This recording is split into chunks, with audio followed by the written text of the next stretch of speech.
Stepmom faked my dad's signature to sell our family business. Claimed it's what he wanted. I proved her fraud in court, took back the business, and left her with no money. She had to sell her house to survive. A little backstory first. My dad started a hardware business back in the early 80s in our hometown in Pennsylvania. Small town, small business, but it was everything to him. He grew it from scratch with his own hands, building a reputation as the guy you could always rely on. People came to our shop because they knew my dad was honest, knowledgeable, and fair. This business wasn't just some store, it was his pride and joy. It was our family's lifeblood.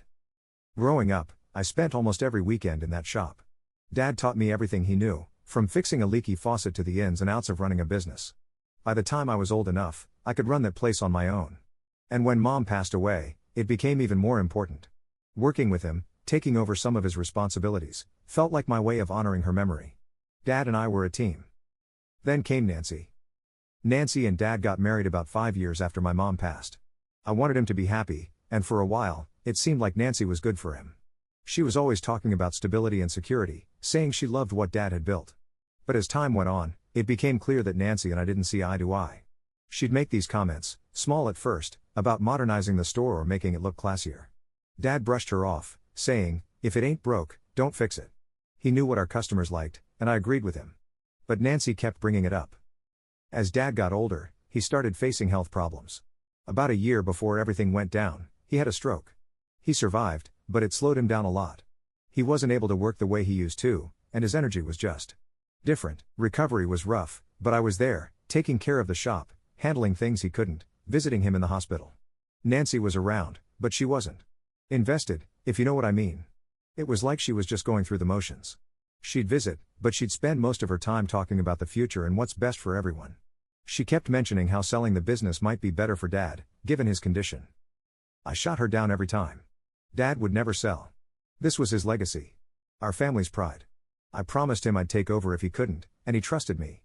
But Nancy kept pushing, saying things like, "Your father needs security, or he needs peace of mind." I didn't trust her, but I didn't think she'd actually do anything. I thought she was just trying to stir things up. Then, one day, I heard a rumor. A customer came up to me and asked if it was true that we were selling the shop. I laughed it off, thinking they must have misheard something. But then another person asked. And another. I asked my dad if he'd heard anything, but he shook his head, looking confused. I figured it must have been gossip and let it go. But then things started getting weird. Our vendors, people we'd worked with for decades, were suddenly telling me that their contracts were up for review. Longtime employees said they'd noticed their hours were being cut, that there were changes being made to payroll, inventory, all of it. Nancy acted surprised whenever I asked her about it. "Oh, I thought you knew," she'd say, always with that little smirk. "Maybe your dad decided it was time." I knew my dad hadn't decided anything. He wasn't in a state to be making decisions. By this point, his health was fragile, and he could barely sign his own name. There was no way he was making these calls. Then I got the letter. It was a notice, official paperwork stating that the business had been sold. Sold. I couldn't believe it. I went over the documents, page by page, and right there, clear as day, was my dad's signature. Except it couldn't be. He hadn't signed anything. He didn't even have the strength to hold a pen for more than a few seconds. The signature was neat, clean, as if it had been done by someone with a steady hand. It didn't take a detective to figure out something was wrong. I confronted Nancy, and of course, she played innocent. "Your father wanted this," she claimed, acting shocked that I was upset. "He said it was what he wanted." She had this calm, almost smug look on her face, as if she'd thought I wouldn't fight her on this. But I knew in my gut that she'd forged his signature. This wasn't just a bad decision. This was betrayal. She was trying to take everything from us. Everything my dad had worked his whole life to build. I was beyond furious, but I knew I had to be smart. Going off on her wouldn't help. I needed proof. The next day, I went to see a lawyer. I laid it all out, every shady thing she'd done, every weird rumor I'd heard. My lawyer told me that, in order to prove forgery, we'd need to go through every piece of documentation, every signature. We'd need to prove that Dad couldn't have possibly signed those papers, and we'd have to show that Nancy had orchestrated the entire thing. It was going to be a long, expensive process, but I didn't care. This was my dad's legacy on the line. I would have sold my own house if that's what it took to stop her. So, we started digging. We pulled records, not just from the business, but from Nancy's own dealings. And that's when we hit the jackpot. Turns out, she'd gone to a notary who was an old friend of hers, someone who was known for being less than strict about protocol. This notary had signed off on everything, witnessing Dad's signature without ever actually seeing him. It was all on paper, clear as day. But it got worse. Nancy hadn't just forged my dad's name on the sale papers, she'd also taken out a loan in his name, using the business as collateral. She was setting up a way to funnel every last dollar out of that place before skipping town. She thought she could strip it down and leave us with nothing. I spent weeks gathering everything, pulling together every email, every bank statement, every scrap of evidence. I had to visit my dad in the hospital and get statements from doctors proving he couldn't have signed those papers. I had to talk to employees, gather witness testimonies, even pull in old security footage to prove he hadn't left the house on the day she claimed he'd signed the documents in person. When we finally got to court, Nancy showed up with her smug little smirk, as if she thought she'd walk out of there with her hands clean. She tried to put on the act of a grieving wife who was only doing what her husband wanted. But she couldn't keep her lies straight. So there we were in court, and Nancy was trying to sell this story about how my dad had wanted her to be secure and that he told her to sell the business for their future. She was all crocodile tears, playing up the poor, misunderstood wife routine. But my lawyer was ready. Every lie she told, he tore down piece by piece. We started by showing the court dad's medical records, proving he didn't have the physical ability to sign those documents. Doctors testified about his condition, explaining how he couldn't even hold a pen without help. Then we presented the signatures. I watched Nancy's face when we showed the side-by-side comparison of Dad's real signature next to her forgery. Clear as day, the court could see it wasn't even close. And that shady notary? My lawyer called him to the stand. He looked nervous, sweating bullets as he tried to stick to his story that Dad had signed in front of him.